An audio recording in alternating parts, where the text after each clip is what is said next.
Hello and welcome back to yet another episode of Digi India Squad web series.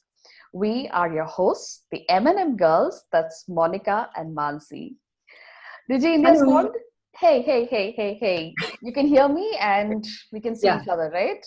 Great. Yes. Awesome. So the internet is right to proceed with. Digi India Squad was formed with an intention to assist the small and medium businesses to make the necessary shift to the digital world considering the pandemic times. We have made several episodes that focus on different challenges faced by the sector when it comes to digital transformation.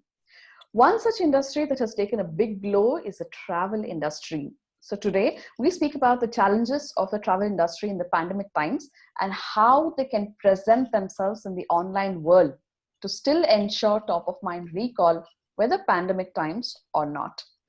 When we say travel industry, it has an implication on the hospitality industry, and that topic we covered in the previous episode.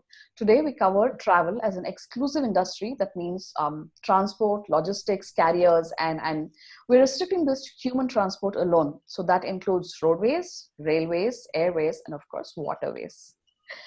So, to give you a context, like 5 months ago, every weekend we had only one question: Why are we at home? But today, the question that haunts us every day is: Do we really need to step out? India is a huge market for travel and tourism. It offers some really niche tourism products like, we've got cruises, we've got adventure, medical, wellness, sports, ecotourism, film, rural and religious tourism. So it's as a country, we've always been identified as a destination for sacred tourism as well. Yeah. I'm just going to give out some statistics here by the WTTC, which is the World Travel and Tourism Council. India generated close to about 16 lakh crore, that is 9.2 of India's GDP. And this is way back in 2018 as revenue, okay? And then there was 42.67 million jobs. That's 8% of our total employment. This is what the travel and tourism industry brings to our GDP. This is how they add.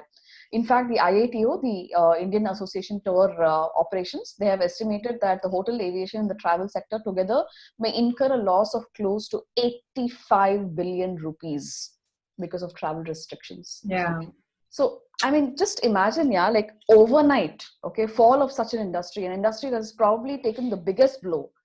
In fact, the tourism Mm. ministry has come up with a series of lovely webinars. It's called the Dekho Apna Desh, and it covers many topics, history, heritage, explanations, and then tourist destinations. And they've got about 45 webinars so far. So the ministry is doing its bit. Okay, so let's start with our analysis of digital presence of these players in the industry and how these small and medium players can actually play a comeback and make that comeback and grow their business. As I said, we hope to cover all the stakeholders in the industry, which includes travel information centers, private transport providers, that's both buses, taxis, even travel bloggers and third party websites like the booking websites, the travel booking websites, travel planning businesses, all the aggregators as well. So let's start with this. Mm. Monica, your first thoughts, please. Yeah, as you said, this is one of the industries that has been so severely impacted, and um, and this is a time when situation is so bad that many of the travel companies, especially the smaller ones, are actually closing shop because they just can't sustain and they're laying off employees, and the situation is pretty hard. And and this is for sure that in the case of the travel industry, the situation is not going to get better for quite some time because there, see, one is the fear of safety. That is one part of it. Then there is also the fear of losing money and getting stuck someplace if a situation suddenly changes. So even if people are thinking that, okay, let's like, for example, I would really like to go to visit my parents because I have not gone there at all this year. But I have that fear that, once we go there, there will be a 14-day quarantine, which is usually the length of your vacation itself. And then, what if something changes in between and then you can't get back? Because in the last lockdown, we saw so many people stuck in similar situations where, somebody had gone for a work meeting and then couldn't come back for a really long time. So that fear is there. And then if you book something and then you have to cancel it, the cancellation charges are very heavy. So we had booked tickets to Ahmedabad, and we had to cancel that. And we got back just about barely 1/3 of the money.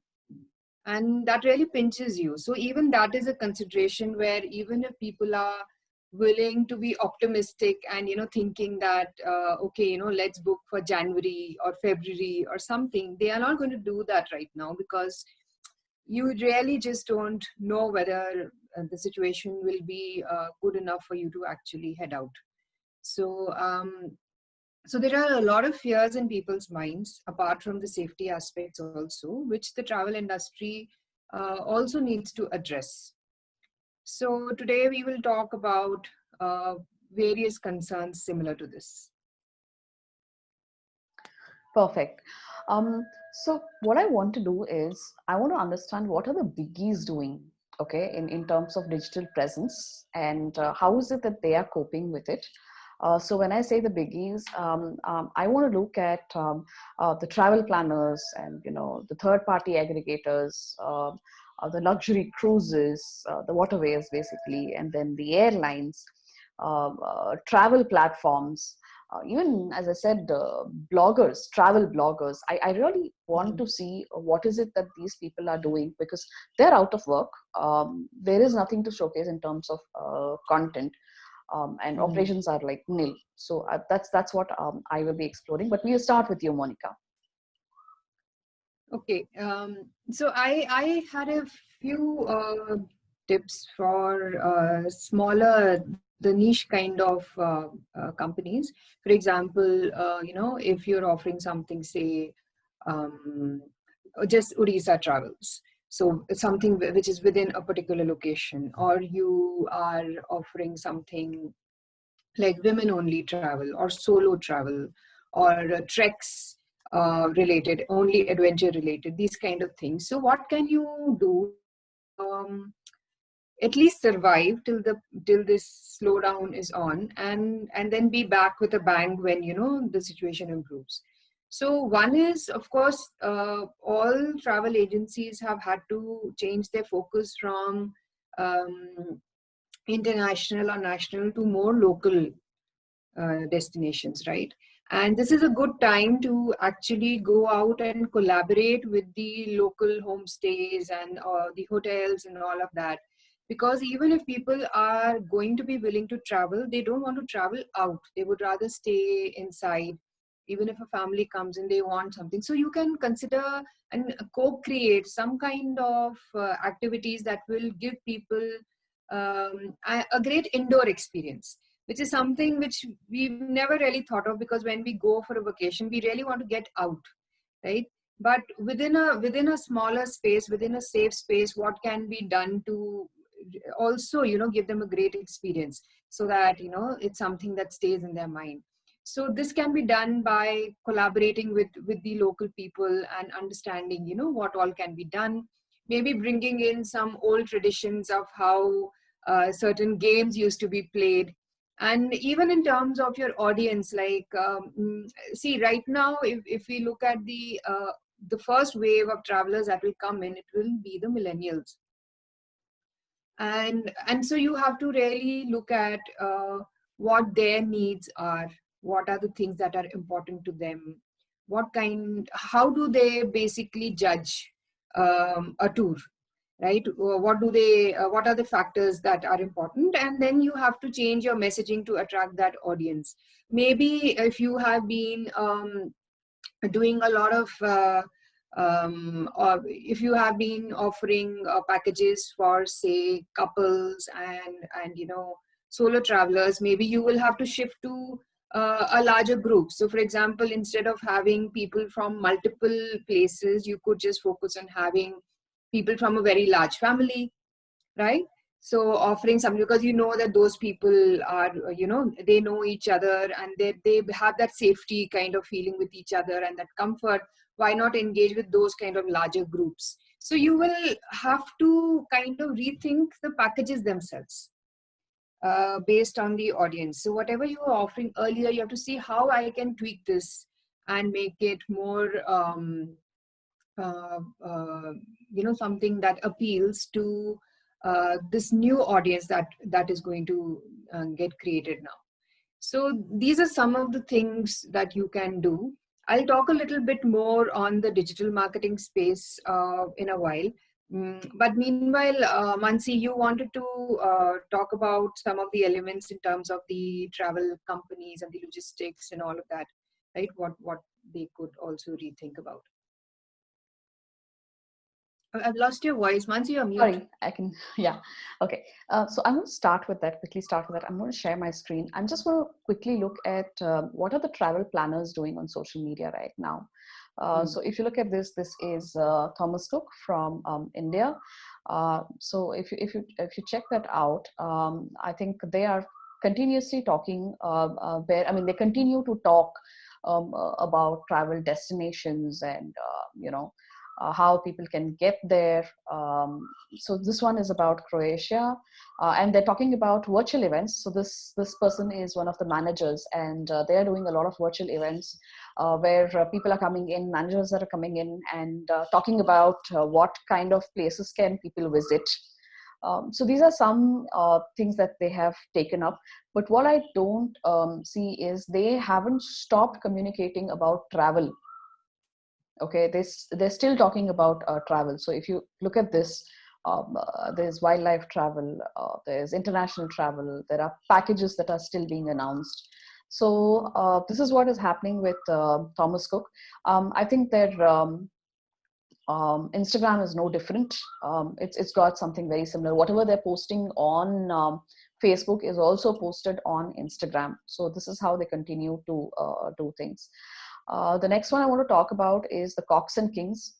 Cox and Kings has been a little different in terms of their approach. What they are doing is they're talking about not necessarily destinations as such, but something which is very contextual. So here we go, the International Yoga Day. But also, if you look at them, they haven't been consistent in posting. Okay, even though the content is very different, not just destinations, but there's one probably in June, and then there's one in July. So I see that until June they seem quite active. They had very engaging content, but then I can't see them do anything else. This is their Facebook page. I cannot see them do anything else beyond the 20th of June. So that's what Cox and King has been doing, and it's the same on their Instagram page as well. Okay, even though beautiful creatives, I love them personally. They're really nice, and I always follow their social media, but nowadays I can't see anything from them. So that's from the Cox and Kings. I love these the SOTC for holidays. Okay, check this out. I mean, they have come up with a virtual event. Okay, and they say book your tickets, something is happening. So basically they have tried to address why do people travel. So one is the entertainment bit, right? Like to meet new people for entertainment. So they have addressed this on the website. They put up this event, and in fact their social media also talks about something similar. Holiday previews, a lot of virtual events that they're doing. So what they do is they host a lot of webinars, and they talk about different places. Okay, so here you go. See, they're talking about food, something that I love. So a lot of things. Okay, but again, if you look at them, they also haven't stopped talking about different destinations. They continue to talk about different destinations, and I think the one thing that I saw was they're using a particular hashtag. Okay, let me check if they have used any of these hashtags. Why are the okay, these are deals which they are sharing, huh? These are different deals which they're sharing every time. Yes. Okay. Okay, and what I see is they haven't stopped sharing about destinations. Even though they're doing Mhm. virtual events, they still sell. Okay, they're still selling. Even their Instagram page Mhm. is also the same thing that's there on Facebook. So same set of Mhm. creatives, but they're still selling. Mhm. Okay, so that's something that I see here. And then K3 Travels, one of the local bit. Now these people, okay, it's still loading. They stopped communicating. Don't ask me why, but they stopped communicating. May Yeah. actually March was their last, frankly speaking, and May they No, put I up think they something. have one in May also Yeah, just one at in the May, top. Yeah. and yeah, this one. Mhm. So I don't know. I mean, this is an opportunity, right? Like everybody is on the internet right now. So this is an opportunity for these people to actually, build that relationships with people. So they could have continued actually, talking to people. So I'm not Mhm. sure why some people have not done it. Okay, so that is with the travel planners. Okay, now you won't believe what the third party websites are doing. So I'm going to Mhm. quickly share that. But Monica, I want to come back to you and ask, what are your thoughts so far when we look at social media and people not, updating things or not doing it right, Yeah. still selling? What are your thoughts on this? See, one thing is you have to address the elephant in the room. You have to talk about. It's like suddenly going into a turtle shell kind of approach is not going to help. You have to maintain a feeling of positivity and cheer on your page, right? And usually the way we understand social media, see, it's a reflection of your culture, your company culture. So if you suddenly shut down, it just feels like a bad omen, even for those who are actually engaged with you, who may be following you, and there may be apprehensions in their mind that maybe you are on the verge of exiting. Right, People can actually think like that, so it's very right. important to continuously engage with your audience. And while messy and see, for example, even for the agencies that are still selling the packages, which is great, but also talking about the corona impact in between, I think would make give a more realistic kind of view of the situation. So you have to maintain a balance. You cannot like also be in the zone where you are just coming across as though nothing has changed, and at the same time you cannot be completely underground and okay, like there's no point in selling anything right now. You still have buyers, of course, at a very very low percentage, but the buyers are there. There are some people who are still traveling for whatever reasons. So you don't want to lose out on that, and you don't want to show people like Like we are something closed very down kind of bad. sign. Yeah, like something very bad has happened. No, no. Yeah, Uh, yeah. So, see, you have to understand, however long this pandemic lasts, and we now have vaccines coming in, and we don't really know how it's going to go, but however long it lasts, the fact is that people are going to come out. There will be a point in time when people are just going to accept this as a part of risk. Like, when you go out to travel, mhm. you know that there can be an accident, but from your end, you drive carefully. Exactly. Right. We do whatever best. If you look at the stats also, the number. So, Monica, it's not just these people. The most affected are also travel bloggers, photographers who made their living out of this. And I think I've got a couple of people here who have changed the way they communicate because the pandemic has hit them. So I'm just going to share my screen and let's have a look at what is it that they are doing. So here is let's check this out, see what Seema is doing. So Seema has been this travel blogger for a very long time, and you won't believe it. This is from Sri Lanka. This is her Instagram page. It's called as Panda Reviews, and this is from Sri Lanka. Okay, so I don't know if she's there. Um, if she's still traveling. I want to know how she got there. But I'm thinking this is like, the old memories, one of the best experiences. She's written throwback, right? Yes, Throwback yes. to high. Yeah, to hide. So it's beautiful how they have repurposed their content. And look at this. Food. What better? I mean, everybody is becoming a chef, right? So she has focused on food. She has focused on, her earlier travels. And it's amazing how she has put this together during the pandemic. Um, then there is this person, I think this is Ajay Sood, if I'm not wrong. And he has put up a lot of videos and pictures from his house. Okay. Yeah. So he's been featured in Outlook India. So that is the pinned post. But the rest of it is more like, he's put his travel experiences. So look at this, my year-long series, travel experiences. Okay. So it's beautiful how he has used this opportunity to connect, to talk about his earlier experiences, whether it's Egypt or whether it is France. And this is like local stuff. This is Delhi, right? So he has done some good work in utilizing the space and connecting with people, travel or not. He's kept them engaged, and he's spoken about the beautiful places. Okay, then there is Archana Singh. Okay, Archana Singh.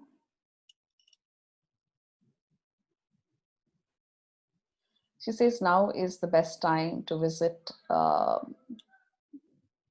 history. Is now the best time. Yes. Is now the best time to visit. And then she's what I love about Archana is that she has given those tips, and she's spoken about the safety measures. So if you have a look at this, okay, safety measures that are there in terms of sanitization, and how she was picked up and dropped, and how this entire set of things, and food and drinks most importantly. So she has given those tips. She has specifically mentioned that and given those tips exclusively. Okay. So she's spoken quite a bit of travel things, safety measures, safety standards, and what is happening, and how she has traveled to these places. So it's really beautiful. Again, lovely pictures, no doubt about it. I think that goes very well with travel bloggers and photo bloggers. Okay, then there is Nilima. Now, Nilima has kept us engaged with a lot of some amazing pictures. So this is really, really good stuff. So look at this, okay? See, in fact, she has focused on climate change. She has moved her entire approach into what is happening now. So I felt that this was real. I felt that this was realistic. This was human. Like you said, what is real? Let's bring them, let's engage with people. So she has spoken about climate change. She's spoken about pollution. So it's really nice how she's taken an approach to these things. Yeah.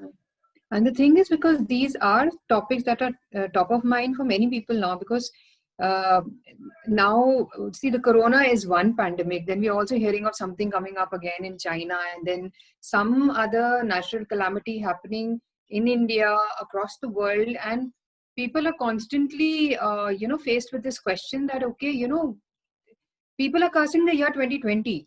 Yes. But really, I mean, I'm just thinking like 2020 is a year which was waiting to happen based on what we had been doing for years and years before, right? And all the people who talked about climate change, the people who talked about the massive deforestation and the possible consequences, they were all shut up at the time because it wasn't going to work for business, right?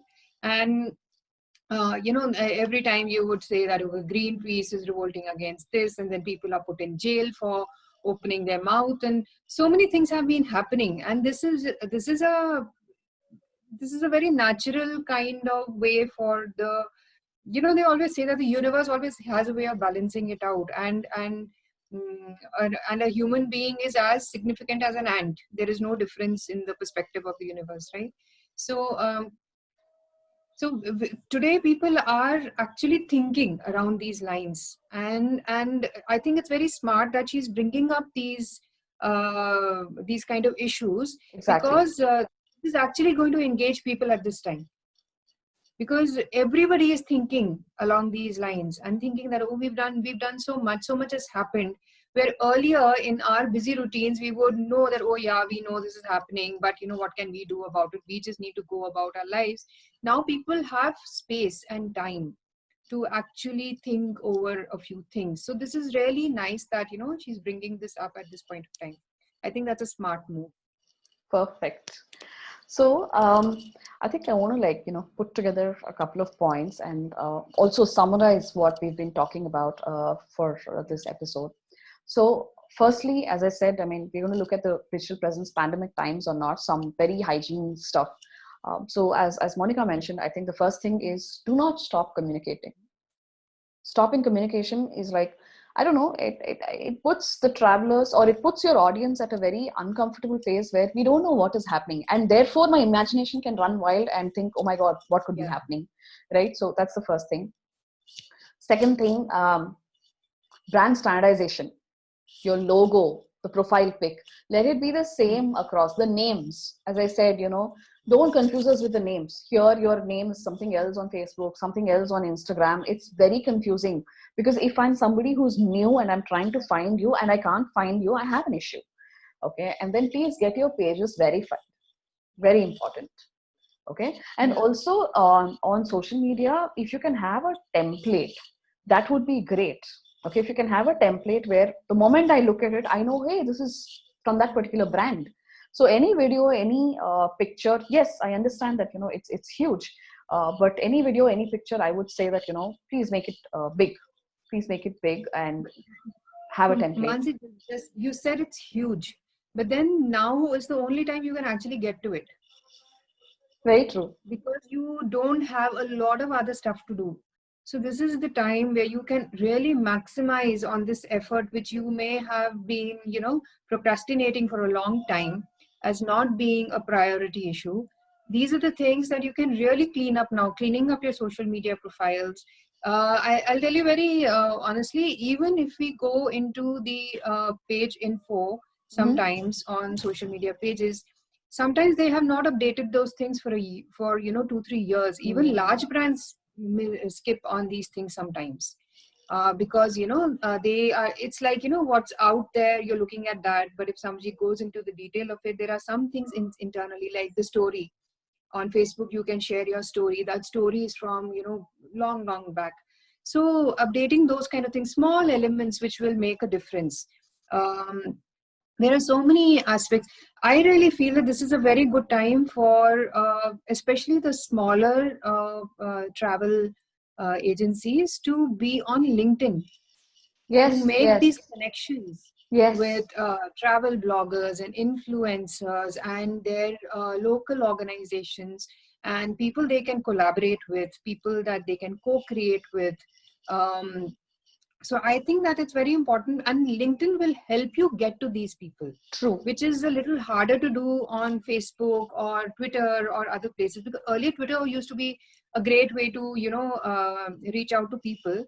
But if the person is getting a lot of messages and tweets, it can be missed out. LinkedIn, on the other hand, you can actually send out a connection request with a personalized connection note. And a personalized note, I'll tell you, 99% people will accept if you are able to communicate to them why you want to get connected, rather than just sending a random, connection request.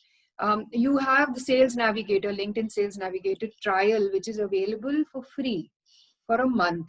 Why not use this time and, send out emails and communicate, so that you can reach out to people even across the borders, international publications, for example, the editors, writers, so you can be a guest author on their blogs, which is going to get your organization greater visibility, right? So there are so many small travel agencies who have been doing a great job and offering these niche kind of offerings. I mean, they should not just perish at this Shy time. away. Yeah, yeah, yeah. Look at Shy away. look at it as an opportunity where you can innovate, you can do things which you were not doing before, and now you don't have an excuse of saying that, okay, I have a lot of other stuff to do. because right now you're not really getting the opportunity to do the other stuff. So why not focus on the marketing side and clean up things, and improve your messaging, and collaborate and connect. Why not do these things? Because this is going to set you up for the period that is going to come, that new era of travel, a different form of travel maybe, but that era is around the corner. So why not get ready for that? Perfect. So I think this is a good approach. Where pandemic times or not, I mean, this is a time where you can listen to your audience. It's time to engage with them, to interact with them. You know, ask your audience that what they remember about their travel and what has their Yeah, travel so many experiences been. competitions can be Uh, done. Like you showed that, I don't remember which brand it was. They were doing this crossword puzzles, right, intriguing kind of thing, something different. For example, asking people to share their best travel picture, giving it a crazy caption, or putting up a travel picture and asking people to, share captions. There are so many things that can be done to engage your audience, right? very true. Especially smaller organizations where people have had a lovely experience, and that happens many times. You really want to go with these guys only because they gave you such a beautiful experience the last time you traveled with them, or a homestay where the hosts are so hospitable that you don't forget. So these people can actually keep their audience engaged, because those people have that opportunity of having a very deep relationship already, unlike a larger brand which cannot cater in that way to every customer. Smaller brands have that opportunity. True. So but you have to keep those people engaged, right? So there are so many ways in which that can be done, not overdoing the communication, but at the same time not looking obsolete also. Perfect, perfect. I totally agree with you on this. And also, some hygiene factors that I was talking about. I mean, pictures are great. Please use a watermark because it's your brand. Somebody else Mhm. picking it up and just putting it out there is something. I mean, they will, right? Like right now, there is no content, and people will want to put up any pictures, pick up any pictures from anywhere and put it up. So I think watermarks are important. Then hashtags, please divide that into branded hashtags, industry hashtag, contextual hashtags. Using of hashtags is something that is really important when it comes to the content part of it. And please do Yeah. mention your But contact then details. Today it's not just about Facebook and Instagram or LinkedIn or Twitter. Your pictures are just taken up and then sent out all through WhatsApp if it's interesting, right? yeah. So if you can put up your contact details right there, I think that would add credibility, and also it would make people know. So your logo on it and your your contact details are a must. That's what I feel. Sorry, Monica, you were saying something. Yeah, I was saying that please don't use only hashtags. That is something I've seen so many times, especially when some brands I see, they when they reshare content, instead of adding something which tells people why you're resharing it in the first place, why do you think that it's something that they should also see, they will just put 10 hashtags and share it. True. Very bad idea. Very true.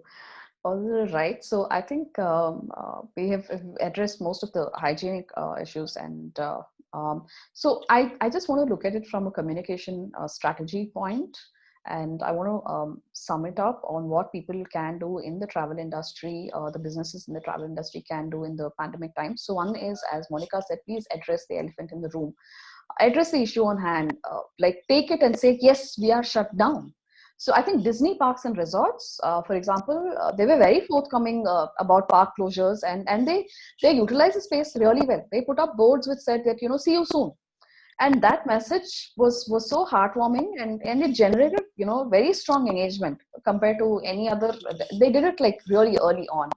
Okay. And secondly, remember that there are different types of audience. There's internal audience, which is your employees, your associates, you're tied up with people.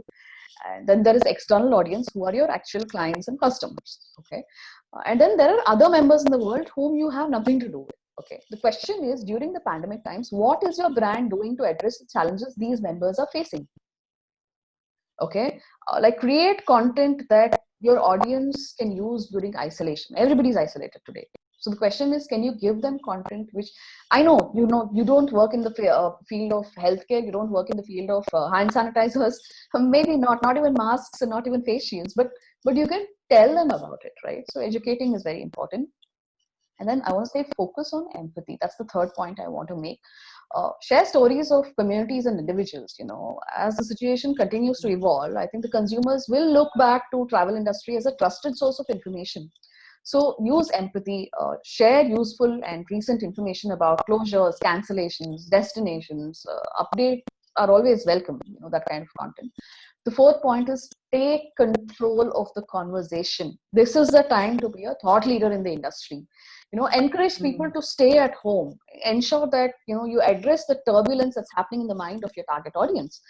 Okay. And I think some of them have done beautifully well. I don't remember which brand in the social media, what I showed you. I did see that, you can actually book things now and wait till September 2021 and you can travel anytime. Okay. And cancellations are okay. So that flexibility they have given, because you can't put us in a spot. Don't make us that, I can't constantly think that, I have booked a holiday, now will I go or not? I've spent so much. That is trauma for me, right?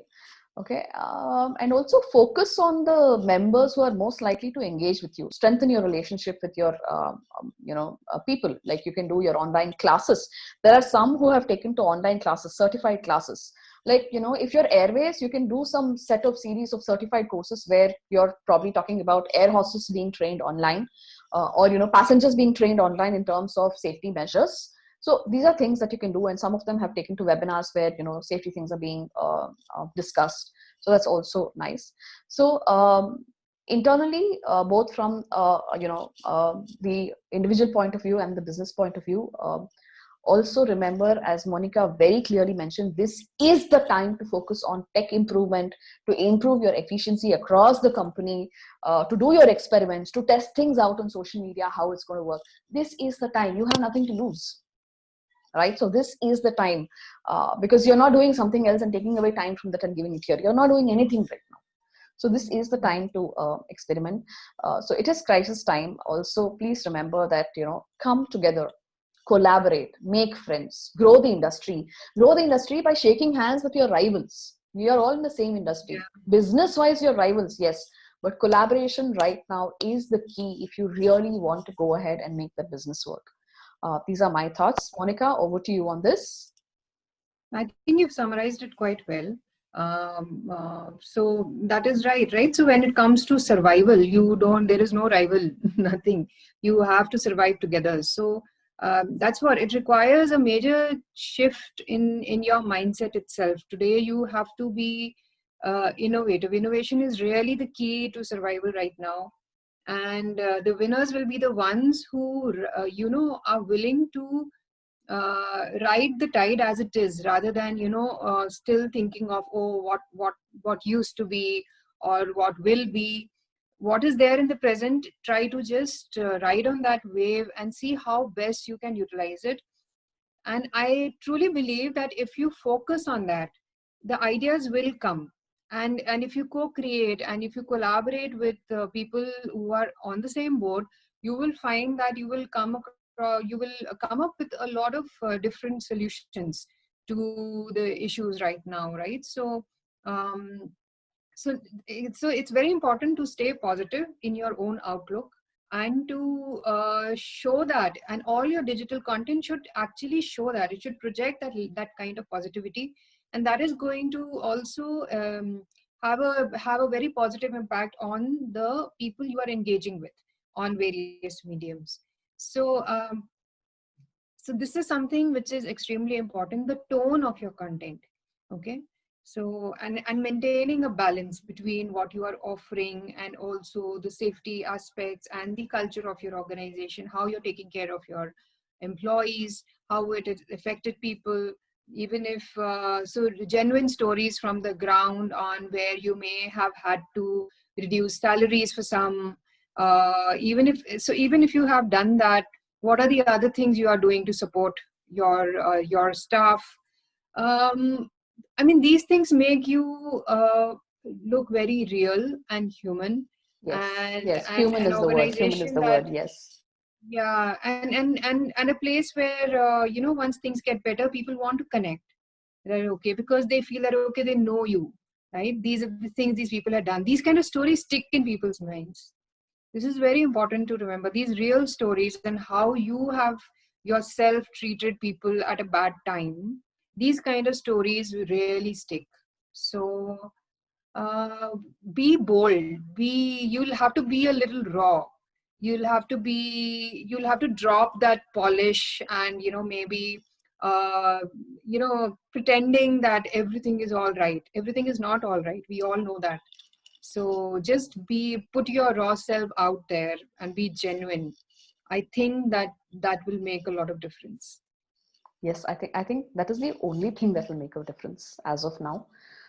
Being real, as you said, dropping off that mask, dropping the filters, right? I think that is what is going to get us to where we want. So, anything else that you would like to add on this, Monica? No, I think we're good. We've covered a fair lot. Yeah. Perfect, perfect. So with that, we come to the end of this episode. I'm hoping that this was quite comprehensive, and we have spoken about what we can do. I mean, as a value add, as digital marketers, Monica and myself, as trainers, as coaches in this industry. I'm hoping that we have covered most of the things that the small and medium players can do in the travel industry to keep people engaged, to ensure that they're going to be back in business very soon. So thank you so much for watching. And if you have questions, then please email it to us on Digi India Squad. That's DIGIINDIASQUAD at gmail.com. So you can email us there. We are also on social media across all platforms. So you could actually ping us on all these platforms as well. And remember to leave a comment for this episode. I'm sure you have an opinion. I'm sure you've got your memories. I'm sure you know how experience is everything in this industry. The way people have experienced your services is everything in your industry. So whether you're from the travel industry or whether you've been a traveler and you've loved things, please leave a comment and let us know about this. Thank you so much for watching, and hope to catch you soon in the next episode. Thank you. Thanks, Monica. Thanks, Mansi. Bye Thank bye, you. all. Bye-bye, folks. Bye. Stay safe. Bye-bye.